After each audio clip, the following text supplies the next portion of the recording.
Welcome back, everybody. Let me ask you a question. Have you been following the whole Who the F Did I Marry series on TikTok?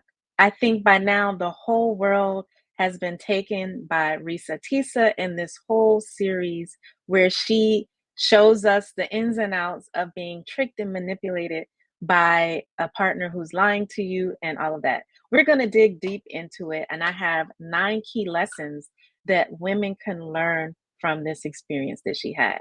Welcome back to the channel, everybody. I'm Dr. Nicole, and don't forget to subscribe, hit the notifications bell, and share this video because you are really going to learn some important tips about how to protect yourself from being duped, manipulated, and exploited. Okay, so like I said, we've all probably heard Reesa Teesa now has been on Good Morning America, the Tamron Hall Show. She's been a viral TikTok and social media hit.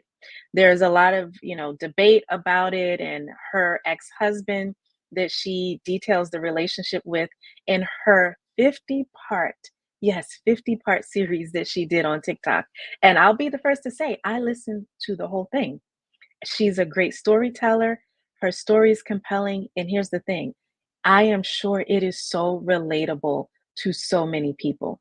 So I want us to, and of course, I think about relationships and, what we can all learn. What are some core principles? What are things that women need to understand as it relates to their femininity and their boundaries?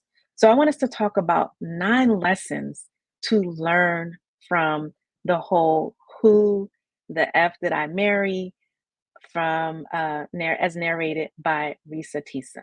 Okay, so you probably, the backstory I told you, she's a woman that married this guy who she details in this 50-part series how he lied. He was a pathological liar, how he duped her, how he claimed to be in a career and position that he was never in, how he fabricated family members and jobs and houses and offshore bank accounts. He fabricated wealth.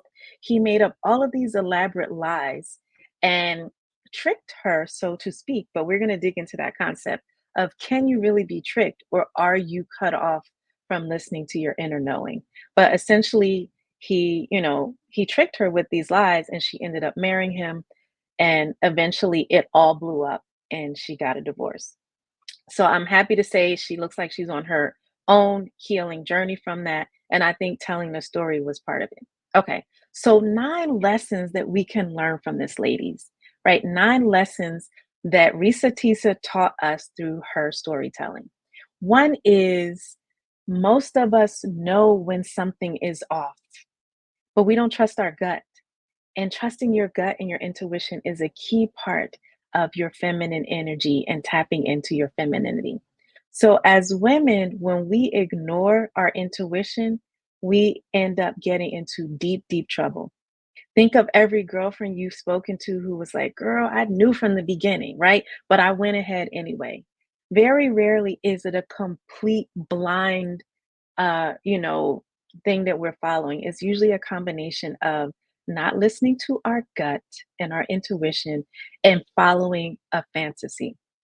So, as far as ignoring her intuition, there are parts of the story that she narrates where she says, I knew he was lying, right? This was early on. When he claimed to have given all of these, he had put an offer on a house, a $950,000 house. Supposedly it was a cash offer or something like that. And she kept asking about the closing. This was during COVID. So he said it was going to be a virtual closing. And she even called the real estate agent.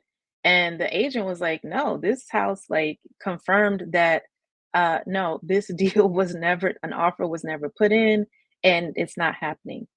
She made a decision in that moment, she narrates it, to allow her then fiance or boyfriend to have an out. She allowed him a space to lie and have an out. She didn't confront him. She didn't let him know that she knew it was a lie. So that was an example of ignoring her gut. knowing that something was off. Because if somebody is going to lie to you about having all this money, putting an offer in a house for you all, making you feel like you're going to move into this beautiful home, and they are just completely lying. And if you allow that to happen, just think about how emboldened that person becomes to create more lies and more fantasies and fabrications, right? So that's lesson number one. We know when something is off, either because we feel it or the evidence is right in front of us. It's usually a combination, right? And when we ignore that, we get into big, big trouble. Okay. So, lesson number two is that denial and that fantasy, wishful thinking are real. We are all susceptible to that, right? Think about the wish and the desire to get married, or the fantasies about how that's going to take place, that we're going to be swept up off of our feet, it's going to be a prince charming.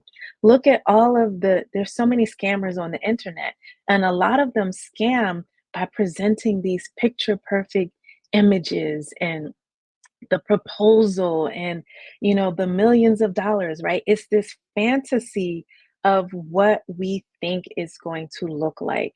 And the denial, like, we engage in denial where it's a defense mechanism, where we say, like, when there's something that breaks that fantasy or that wish, we deny it, right? So when reality comes in, we kind of say, oh no, I don't want to hear that, and we go into denial mode. And what those do together is they influence us to ignore our core feelings. Our core feelings usually tell us when somebody is bad news, right? When I looked at the videos of the guy Legion, who was Reesa Teesa's, you know, ex-husband, that man talks too much, which tells me he's scamming and scheming, or he's making up stuff. Even on the videos when he's so called trying to defend himself, you can get that sense, right? That he's just it's smoke and mirrors. He's just talking a lot to try to distract you, deflecting, not answering questions, right? And so when we ignore our core feelings, what we do is we start interpreting people's behaviors and situations through the lens of these unrealistic fantasies. So we have the Disney fantasy, the princess, the Prince Charming, everything is going to be perfect and beautiful. And then we want to believe in that fairy tale so much that we talk ourselves out of confronting the lie right in front of us. And Risa Tisa admits that. She knew there were key points where there were huge lies. Now, there were some lies that she didn't find out about until later, but there were some key lies, especially in the beginning, earlier on, that she ignored because she really wanted to believe in the fairy tale and the fantasy. Okay. The third thing is you have to be mindful of the sunk cost fallacy. And that is something we could all be susceptible or vulnerable to. And it's a theory from economics where it's basically like our tendency to continue with something that we've already invested time, money, energy. We've invested heavily in it so that we feel like we can't stop, right? Even when it's clear that that thing is no longer beneficial, or it's not going to work out. An example in the business world is when they say you're throwing money after bad money, right? Even though the business idea is horrible, nothing indicates that it's going to work. Because you've invested, you keep throwing money at it, right? And so that can happen with relationships. We can feel like, hey, I have invested so much in this that I'm not, like, hey, let me just keep throwing bad money after bad, right? And that is the sunk cost fallacy. And that seems like that happened with Risa Tisa. The more he lied, the more there were inconsistencies, discrepancies. She kind of kept going. It was the power of the fantasy, and also that sense that, like, I've already invested so much, I might as well keep going. I can't pull out now. So that's something you want to be mindful of, whether it's in relationships. Now, this is different than just because there's some people who just quickly end a relationship no matter what. But that's more from their them being triggered, them not knowing how to resolve conflict, um, not understanding the dynamics of relationships.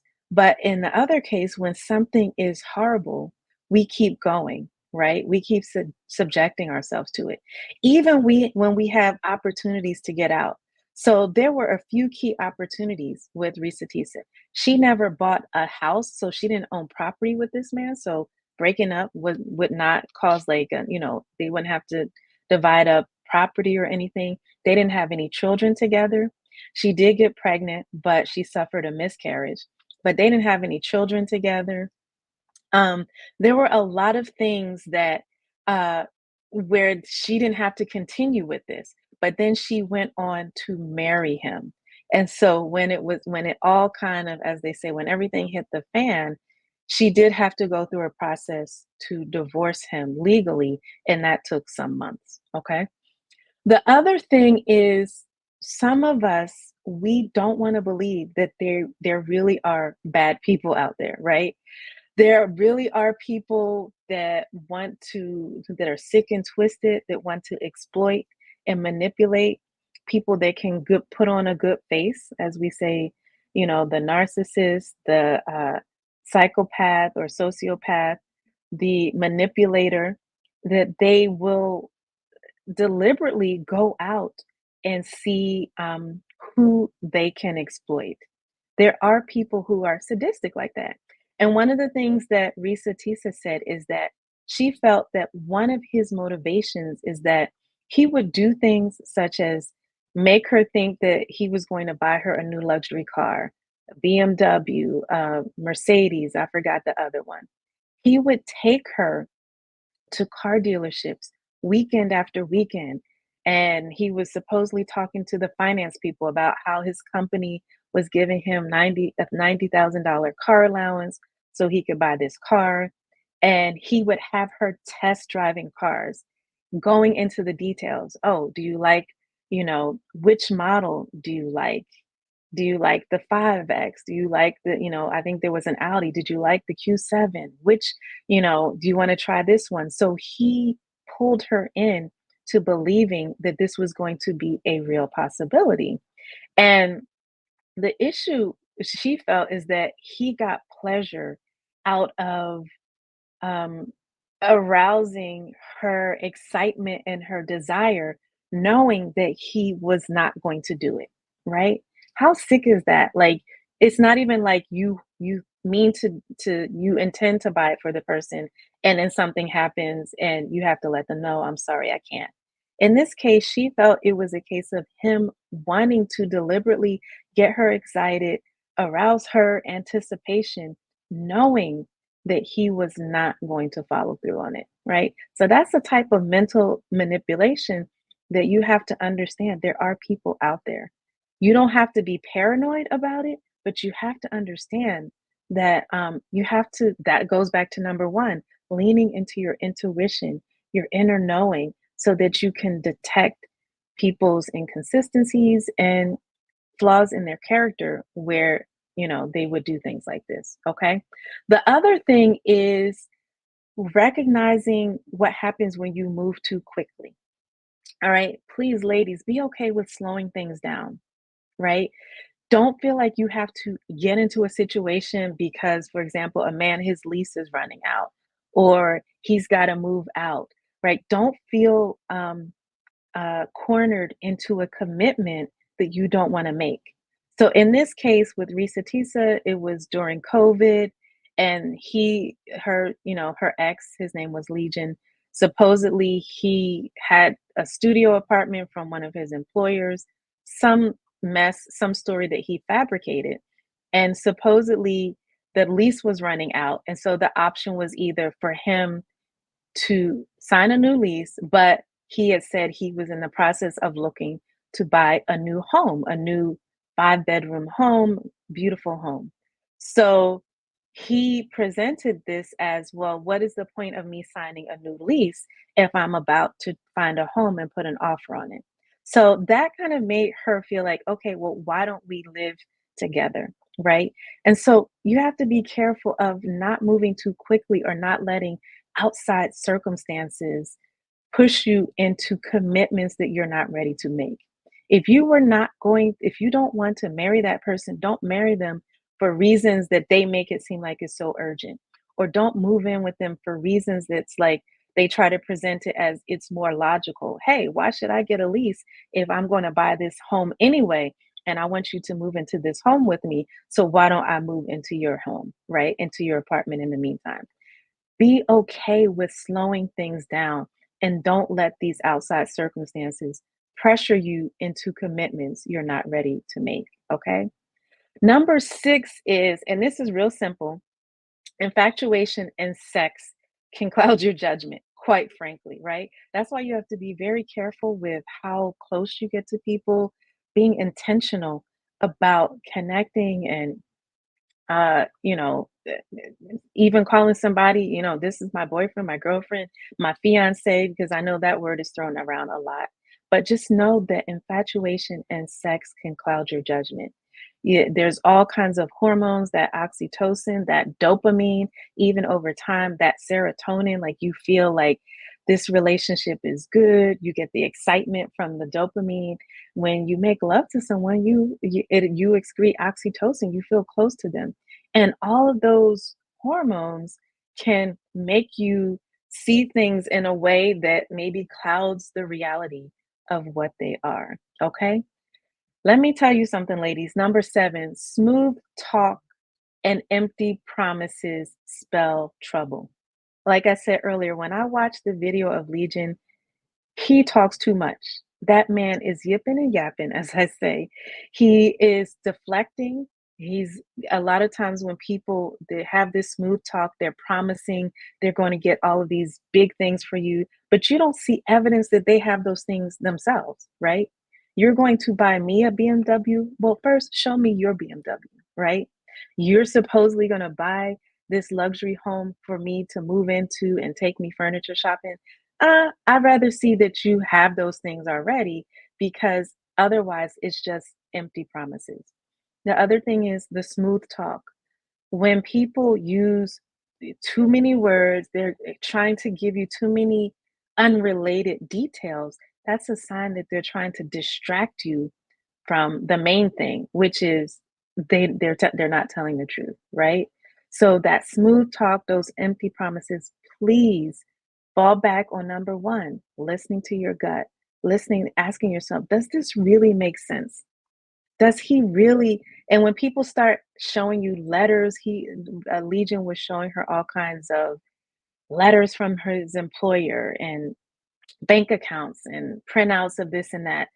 How many people show you a letter from their employer? It's like that's overkill because they're trying to prove a lie. Okay. So just be mindful of that, right? The other thing is one thing Reesa Teesa said is she kept a lot of this to herself, especially as it was getting more and more clear that he was full of it, that she didn't really tell anybody. She was feeling embarrassed. But here's the thing, ladies, you want to make sure you have at least one objective person that you trust, that you can talk to, who will give you that honest outside feedback. Now, hopefully, you have a friend, and I think she did have one friend that was there for her a lot.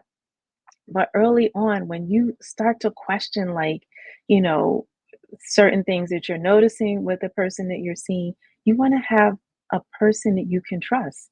Now, if you don't have a person in your life, because sometimes we might feel like our friends are judgmental or we don't know how much we can trust them, hopefully you have one person in your life. But if not, you can go to therapy. That's what we do all the time as therapists and as coaches. You can have an objective outside person that is going to keep your, confidence and is not going to judge you, right?